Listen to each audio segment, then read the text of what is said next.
So that's why it's a good thing to connect. Oh, I have noticed I've also got a silver fork. That's quite good, isn't it? Hello, in this video I'm going to talk to you about spoons. Not just any kind of spoon, silver spoons. I've got a box here of silver spoons and some other silver things that I've collected over the years. Now this isn't because I've got a fetish for silver spoons.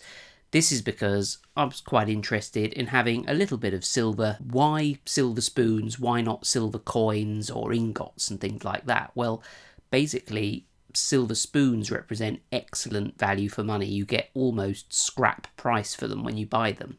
By contrast, silver coins have quite a sort of additional cost attached to them because they're pretty and collectible. The problem with ingots is that you have to buy, you can buy little small ingots, but they're not tremendous value for money. To get the best value for money with ingots, you have to buy great big 1,000-pound blocks of silver, which is just ridiculous. Who's going to want to have that in the house? So that's why I settled on silver spoons. I quickly worked out that they are good value for money. Now in this video, I want to give you 5 facts or useful bits of information to help you buy silver spoons from eBay, or if you find them in other places. So at number 5, we have send offers. So on eBay, you'll find lots of people selling silver items. It's a bit of an art actually to decipher whether or not people are selling genuine silver items, so you need to brush up on your hallmarks and also brush up on the terms that actually mean silver plated or not solid silver, things like covered in silver, silver plate, on base metal, things like that. But when you do finally find someone on eBay selling something that you'd like to buy, a silver spoon that you'd like to buy, you need to send them an offer. Now, I have fallen out terribly with some eBay sellers. Some people get very offended when you send them an offer on eBay, and I have sent some offensive offers to people selling silver products. And that's because they are selling some silver items that are vastly overpriced. I'll calculate the scrap value of an item based on the weight that they provided in the listing, and I'll maybe give them a few pounds more in my offer. And then I'll get a kind of either an instant rejection or a rude comment back saying, "What, do you think it's Christmas? I would never sell it to you for this price." In the worst case, I've actually had a seller kind of pursue me and threaten to leave insulting offers on products that I'm selling on eBay.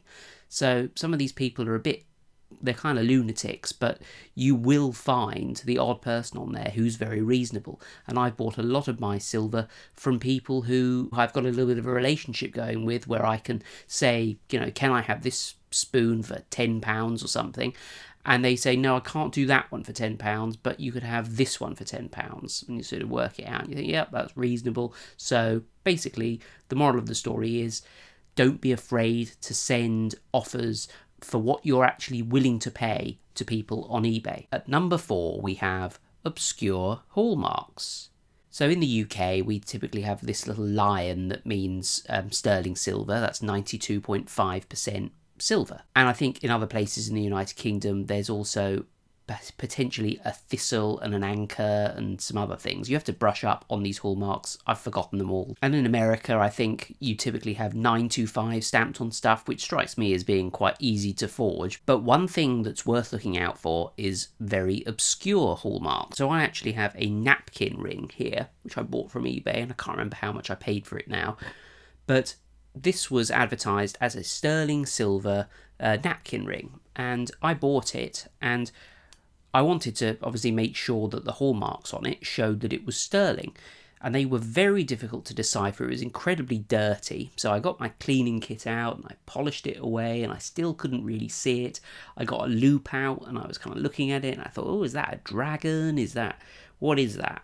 So I got my camera out, my macro lens on my camera, and I zoomed in as much as I could, took a photo of it, blew it up, and then found what looked to be a queen's face. So I did a bit of research and found out that this was actually, without doubt, a French silver napkin ring that's actually 95% silver. Brush up on obscure hallmarks, and indeed the obscure hallmarks that actually identify things as silver plated, and there are a lot of them, and they seem to me to be designed to kind of fool and make you think that something's real silver. Then you'll avoid buying silver plate, and you'll find the obscure, secret, hiding silver that's actually worth a bit more than you've paid for it. At number 3, spoons are worthless. So obviously, yep, spoons, these spoons in here are absolutely worthless. Well, actually that's not quite true. What I mean is 19th century spoons like this. So this, I think this is a 19th century tablespoon. This is, I think, a Victorian teaspoon. These are not ornate. They weren't owned by anybody famous. This one's got a monogram on for somebody who isn't famous. That basically means these couldn't be worth, these are worth scrap value. They're not worth anything as antiques. And I've got silver spoons that are from the 1830s, I think, but they're just not worth anything. And sellers on eBay will actually try and sort of say to you, oh, this spoon's 200 years old, it's an antique, it's worth it. No, things with really ornate patterns, so I suppose this is slightly more ornate.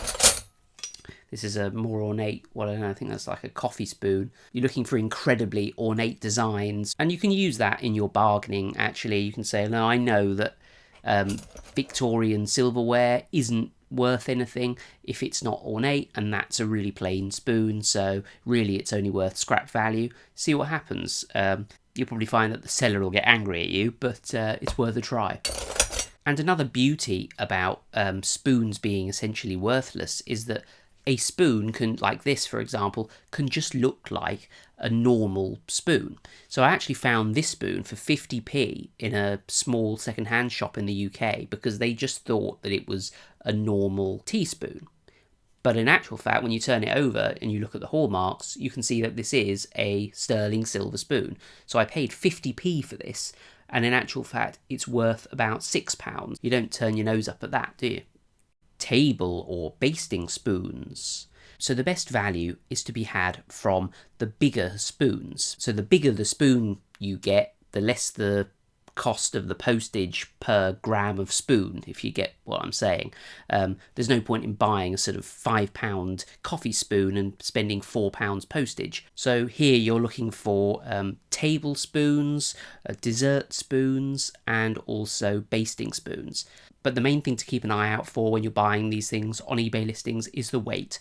If a seller doesn't list the weight of an item, then you can't calculate whether or not that spoon or that item is good value for money. What you need to be able to do is get the weight of the spoon and then go to one of these silver valuation websites, you know, a real one, not one of these sort of online ones that tell you they'll give you more than they actually will.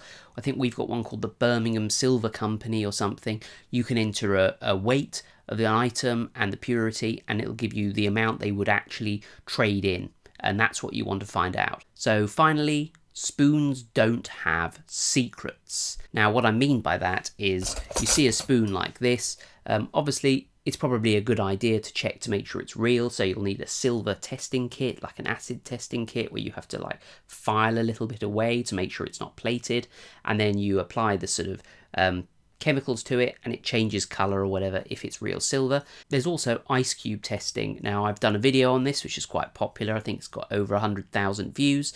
It's split opinion. People are really quite rude about it. One person told me that I could shove one of the spoons up my arse. Somebody else said to me, if your ice cube melts in 92.5 seconds, does that mean you've got 92.5% silver? No, it's just that silver is an excellent thermal conductor. So if you put an ice cube on it, in the bowl here, you will feel the coldness at this end almost instantly, and if you don't, then it's not a real silver spoon. But I'll leave a link to that video down below. But again, what I mean by spoons don't have secrets is that once you've established that it's made of real silver, Unlike other silver items like silver dishes and things which can have weights in the bottom, or they can have handles and things that aren't made of silver, or like a knife where only half of it might be made of silver, with spoons you see what you're getting. You're just getting a block of silver. So that's why it's a good thing to connect. Oh, I have noticed I've also got a silver fork. That's quite good, isn't it? There's just a few small tips and tricks, things that I look out for when I buy silver spoons and other silver cutlery by the looks of it on eBay. If you collect silver cutlery, let me know down below and let me know what you look for. Thanks for watching, and I shall see you next time for another video.